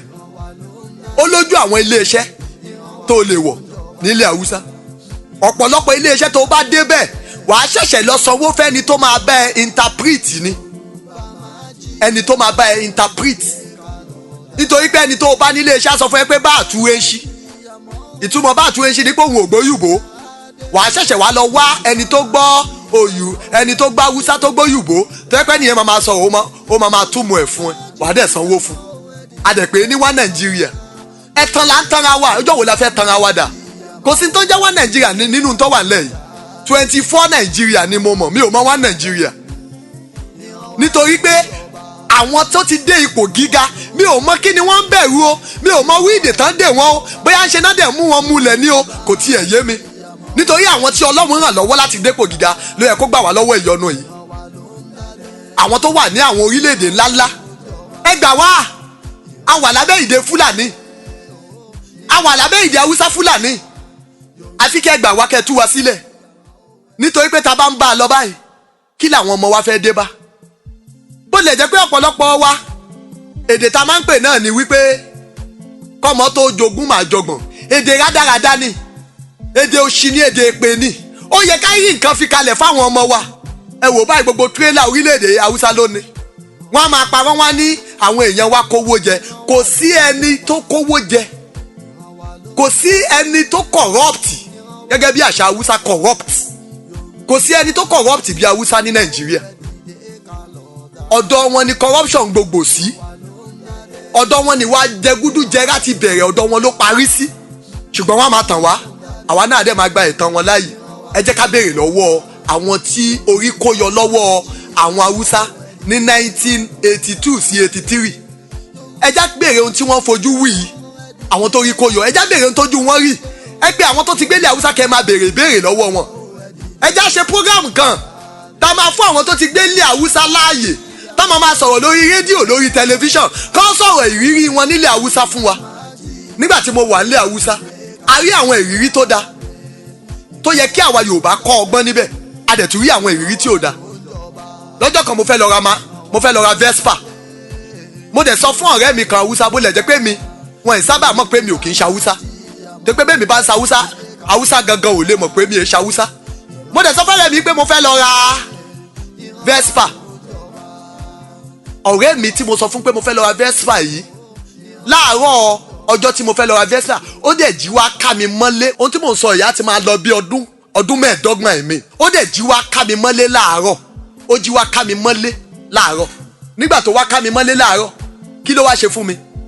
Ó wá fún mi ní 3,000 naira pé kí n fi kún owó tí mo fẹ́ fi ra Vespa kí n lè ra yìí tó dáa. Ìfẹ́ wà láàrin Haúsá sí Haúsá, ìfẹ́ wà láàrin Fúlàní sí Fúlàní ṣùgbọ́n àárín àwa Yorùbá a nífẹ̀ẹ́ ara wa. Ẹ jẹ́ káwa náà nífẹ̀ẹ́ ara wa, ẹ jẹ́ káwa náà gbé ara wa lárugẹ, nítorí pé tá a bá fi ara wa ṣe ọ̀kan òṣùṣù ọwọ̀ kò ṣeé kàn, ṣùgbọ́n tá a bá ń yọ lẹ́yọ kọ̀ọ̀kan tá à ń kan ìrọ̀rùn la ó fi máa kan. Ẹ jẹ́ ká ṣera wa lọ́kan. Àwọn èèyàn wa nílẹ̀ Haúsá ní 1987 ní 1991 nígbà tí Riyad Bonke tó wá sí Kano, iye àwọn ènìyàn tán pa ní Kano nígbà yẹn, ọ̀pọ̀lọpọ̀ àwọn ọmọ ológo wa, ọ̀pọ̀lọpọ̀ àwọn tó yẹ kó jẹ́ wípé tó bá wà láyé báyìí ó possible ìnira tó wà kó má wà, nítorí pé wọ́n á wúlò fún ìdílé wọn, wọ́n á wúlò fún fámìlì wọn. Ọ̀pọ̀lọpọ̀ wọn ni wọ́n pa ní 91 92. Wọn ò dẹ̀ ní jẹ́ kán gbókù wọn kúrò Kano, wọn ò ní jẹ́ kán gbókù wọn kúrò níbi tán bá ti pa wọ́n. Ìjọba máa gba òkú wọn lọ́wọ́ yín kalẹ̀ ni, torí pé níbí báyìí wọn ò fẹ́ káwọn ará bí mọ kí ló lọ, wọn ò fẹ́ ká mọ kí ló ṣẹlẹ̀ níbẹ̀. Lọ́wọ́lọ́wọ́ náà báyìí ṣe bó oríṣiríṣi là ń gbọ́, oríṣiríṣi ló ń ṣẹlẹ̀, èyí tá a gbọ́ òun ló pọ̀ jù. Bẹ́ẹ̀ náà ni ní 1995 1999 ní 2001 títí di 2005 ẹ mọ iye ọmọ Yorùbá tí wọ́n pa nílẹ̀ Haúsá ni, ẹ mọ iye ọmọ Yíbò tán pa nílẹ̀ Haúsá ni. Táwa bá dánwó ẹ̀ wò níbí yìí ṣé Nàìjíríà yìí lè wà ní, ó lè máa jẹ́ Nàìjíríà mọ́. Nítorí ẹ̀ la ṣe ó ṣe yẹ káyé tanra wa, kò sí tó ń jẹ́ wá Nàìjíríà ní Nàìjíríà. Tó bá ti jẹ́ wípé lẹ́yìn Muhammadu Buhari Fúlàní ló tún máa ṣe ìjọba orílẹ̀-èdè yìí, ẹ jẹ́ ká kúkú fọ́ orílẹ̀-èdè yìí, ká fọ́ yanganyangan, ká fọ́ túẹ́túẹ́, nítorí pé á jẹ́ fún alára wa la fi ẹ̀mí ara wa lélẹ̀ fún àwọn ọ̀tá wa. Ẹ má jẹ́ kẹ́nikẹ́ni ó tàn wá.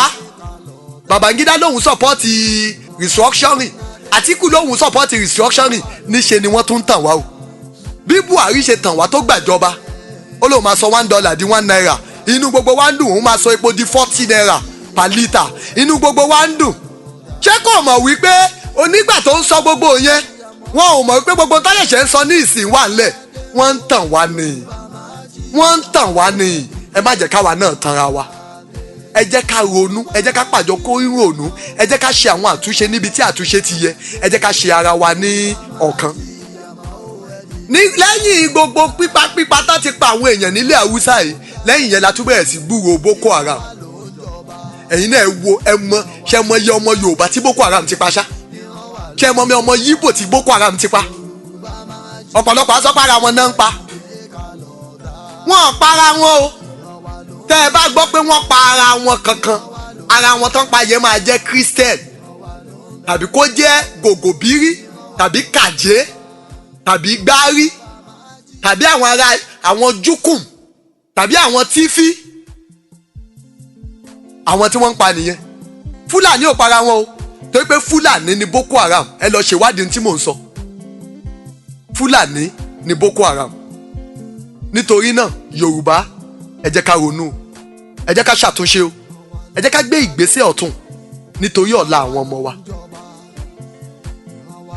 nítorí ọ̀la àwọn ọmọ wa. Ká sọ ara wa di ẹyọ kan, nítorí pé ó ń bọ̀ àwọn làádẹ́ẹ̀dẹ́. Ọlọ́run ti dá wa sáyé, Ọlọ́run ti fún wa ní àwọn agbára kan, àwọn nǹkan kan wà tí Ọlọ́run ò ní sọ̀kalẹ̀ wá bá wa ṣe, àwa ló máa ṣe. Ọ̀rọ̀ wa nílẹ̀ Yorùbá fẹ́ dàbí ìgbà tí aláboyún ní oyún tó ń rọbí lọ́wọ́, táwa ń ké pe Ọlọ́run pé Ọlọ́run jẹ́ ká aláboyún ìbímọ láyọ̀, jẹ́ kó bímọ láyọ̀. Táláboyún bímọ láyọ̀ tán, táwa tún wá bẹ̀rẹ̀ sí sọ fọ́lọ́run pé Olúwa wá wẹ mọ́, Olúwa wá wẹ mọ́, Olúwa ò ní wá wẹ mọ́ o. Àwọn nǹkan kan wà o, lóòótọ́ à ń gbàdúrà bẹ́ẹ̀ ni, a tún gbọ́dọ̀ gbégbèsè. Àwọn nǹkan kan wà tá a gbọ́dọ̀ ṣe nígbà tá a wà ní ilẹ̀ Haúsá, tá a wà ní kékeré, tá a wà lálìmọ̀jírì nígbà yẹn. Àwọn Fúlàní kan náà tó cancel history nílẹ̀ Yorùbá yìí, wọ́n dẹ̀ fi history wọ́n fi kọ orin káwọn ọmọ wọn má bàa gbàgbé. Ẹ jẹ́ n kọ orin yẹn fún wa.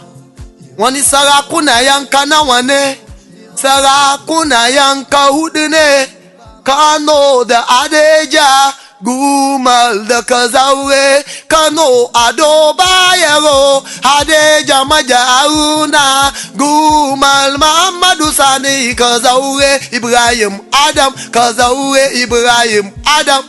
Ǹjẹ́ mọ̀ pé ìtàn ni mo fi kọrin yẹn? Ìtàn ni mo fi kọrin yẹn. Ìtàn tí wọ́n fẹ́ parẹ́ lọ́dọ̀ wa ń bí pé ká má mọ̀. Nígbà tí àwọn Fúlàní dé láti Mali tí wọ́n pa àwọn ọba Hausa, ohun tó ń sọ fún un nígbà yẹn náà ni wípé wọ́n láwọn ọba wọn ló ní jẹgúdújẹrá ni wọ́n. Gẹ́gẹ́ bọ́n ṣe ń sọ fún wa báyìí náà pé àwọn adarí wa oníjẹgúdújẹrá ni wọ́n. Ọ̀pọ̀lọpọ̀ wa báyìí tá a bá rí àwọn adarí wa bí ká yọ àdá ká bẹ́ orí wọn lórí lójú wa. Torí pé Fúlàní ti fi yé wa wípé oníjẹgúdújẹrá ni àwọn ọba wa. Torí pé Fúlàní ti fi yé wa wípé ọ̀tá wa ni àwọn adarí wa. Àwọn adarí yìí oníṣẹ́ tán máa ṣe fún wa. Tán bá pa wọ́n lẹ́nu mọ́ tán, èmi àti ìwọ tá à lẹ́nu lókè, gbogbo òfin tán bá ń ṣe lókè à lè rí nǹkan kan ṣe sí i, à kàn máa kùn nísàlẹ̀ ni. Nítorí ẹ̀ ni gbogbo àwa tó jẹ́ pé a ti mú àwọn adarí wa lọ́tàá, ẹ jẹ́ ká ronú. A lè bá wọn wí, a lè bá wọn sọ̀rọ̀, a lè ṣí wọn níyè, ṣùgbọ́n wọn kì í ṣọ̀tá wa. Ìyẹn àwọn adarí wo ni mò ń sọ? Àwọn adarí wa nílẹ̀ Yorùbá, àwọn adarí wa nílẹ̀ Yíbò, àwọn adarí wa níbí yìí tí a jọ jẹ́ ọmọ ìyá kan náà. Orin tí mo kọ lẹ́ẹ̀kan, ẹ jẹ́ n sọ túmọ̀ ẹ̀. Ìtumọ̀ orin yẹn náà ni wípé ọ̀nà mélòó la pín ọba sí ní Kano? Wọ́n ní ọ̀nà 4 la pín ọba sí ní Kano. Ohun tó orin yẹn ń sọ nìyẹn. Ó ní Kano àti Adéjà, Gumel àti Kazaure. Nígbà yẹn wọn ò tí ì yọ Adéjà. Nígbà tá a fi wà léèwé yẹn, tá a fi wà ń bẹ̀ yẹn, wọn ò tí ì yọ Adéjà kúrò nínú Kano. Adéjà ò tí ì bá Jìgá wá lọ ńgbà yẹn. Wọn ò tí ì pé, wọn ò tí ì yọ kúrò nínú Kano. Ó ní Kano, ó ní ọba Kano. Nítorí yẹn sọ nìyẹn o. Ó ní ọba Kano Ado Bayero ni. Ìyẹn ọba tó wà ń bẹ̀ kí Sanusi Lamido tó débẹ̀. Ó ní Gumal Maja Haruna ni. Ó ní Kazaure Ibrahim Adam ni. Kano Ado Bayero, Kano Ado Bayero, Adeja Maja Haruna, Adeja Alhaji Maja Haruna ni ọba abẹ, ẹ̀mí abẹ, Fúlàní ibẹ̀. Gumel Muhammadu Sani, Gumel Muhammadu Sani ni ọba abẹ. Kazaure Ibrahim Adams, Kazaure Ibrahim Adam ni ọba abẹ. Ẹ wo pọ́n ṣe ń fi history bẹ́ẹ̀ náà irú ẹ̀ àkókò ò lè gbà wá. Bẹ́ẹ̀ náà ni àwọn Fúlàní ń gbilẹ̀, wọ́n mú ara wọn gbilẹ̀ lójoojúmọ́. Wọ́n dẹ̀ ń fa àwa tu níbí yìí. Wọ́n dẹ̀ ń fa àwa tu lójoojúmọ́, àwa náà dẹ̀ ń gbà fún wọn. Nítorí ẹ̀ ló ṣe yẹ ká mọ̀ ní tá ń ṣe. Ló ṣe yẹ ká pe àjọ tó ní ìrònú. Ló ṣe yẹ ká di ọ̀rẹ́ ara wa. Ká má bára wa ṣọ̀tá mọ́. Ká ṣàtúnṣe àwọn tó yẹ ká ṣàtúnṣe. Ká gbé àwọn tó yẹ ká gbé róró. Ká parí ìjà níbi tó ti yẹ ká parí ìjà. Olórí ìṣòro tá a dẹ̀ tún ní jùlọ òun náà ni wípé a gbé ohun asán sókè. Ẹ jẹ́ ká ju ohun asán dànù. Asán ò nítumọ̀, asán lásán máa jẹ́. Ẹ jẹ́ ká fèsì ohun tó ní ìtumọ̀. Gbogbo ẹni tó bá ń gbégbé ayé tí ò gbé ìgbé ayé ọjọ́ ọ̀la, ẹnìyẹn ìgbé ayé rádaràda ló ń gbé. Nítorí náà Olúwa ń kọ sí ọ kó ṣàtúnṣe, pé kí n ṣàtúnṣe, ká mọ̀ tí à ń ṣe nítorí ọjọ́ ọ̀la wa. Ẹni tó ń sọ̀rọ̀ yìí náà ni ẹni tó ti jẹ́ àlùmájìrì rí ní ilẹ̀ Haúsá. Orúkọ mi náà ni ní ìgbà yẹn ni Shehu Usman Damba Lagoja nígbà tí mo jẹ́ àlùmájìrì. Ṣùgbọ́n báyìí orúkọ táwọn òbí mi fún mi gangan náà ni B.O. Adé Ògóyẹmí, B.O. Adé Ògóyẹmí. Yorùbá ronú, ó ń bọ̀ àwọn ládẹ́ẹ̀dì. Yorùbá máa jìyà mọ́ òwe dìde ká lọ dáadé. Yorùbá máa jìyà mọ́ òwe dìde ká lọ dáadé. Ìran wa ló ń dádé, ìran wa ló ń jọba. Ìran wa ló ń dádé, ìran wa ló ń jọba. Yorùbá máa jìyà mọ́ òwe dìde ká lọ dáadé. Ìran wa ló ń dádé.